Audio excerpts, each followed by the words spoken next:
All right, so we're beginning here Sunday, day 29.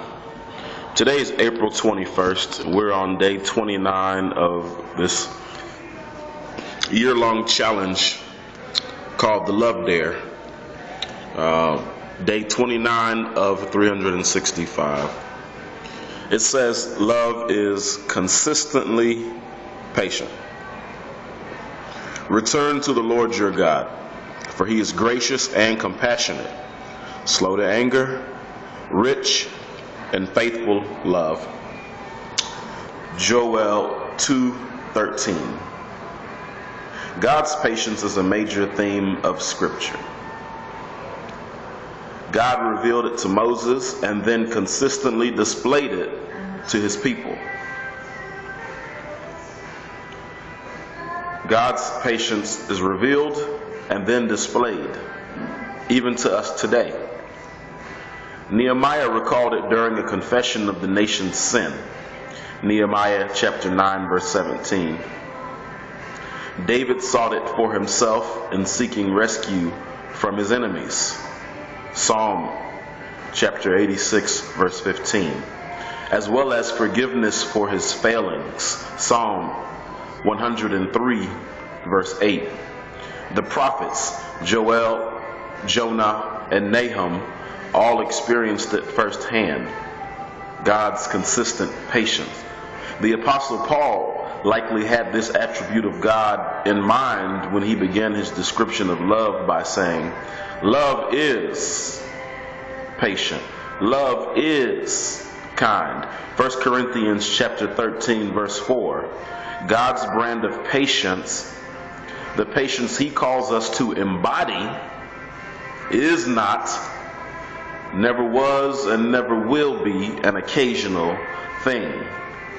It's an ongoing, repetitive response that we keep doing again and again. There may come a time when patience must act in judgment. There may come a time when patience must act in judgment. Numbers chapter 14, 22 and 23. But that time is a lot further down the line than most of us typically wait for. To be like God is to be patient. Question: how are you being like God in your life? How are you revealing patience and displaying patience? Not just words, not empty words, and not false deeds or wrong motives. But how are you displaying after revealing patience? How are you showing your family love and patience? This week's dare. Think of an area where you struggle to show patience towards your spouse.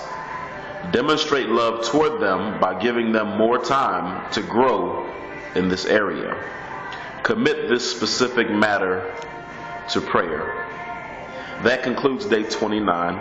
Love is consistently patient. Kind of like a parent raising a child. You'll give them the instructions and they heard you, but you'll have to repeat them again and again and again. And as they age, you'll change up the dynamic of how you communicate that consistent patience. So it works the same way in our marriages and our relationships. Listen, consistent patient. Reveal it, display it. Be blessed. That concludes day 29. Have a great Sunday. Don't forget, Nolan Ryan's breakfast brunch buffet, $12.95 every Sunday. Boom. Also at Midtown they do a breakfast buffet. Chef Linda, check her out. She throw down.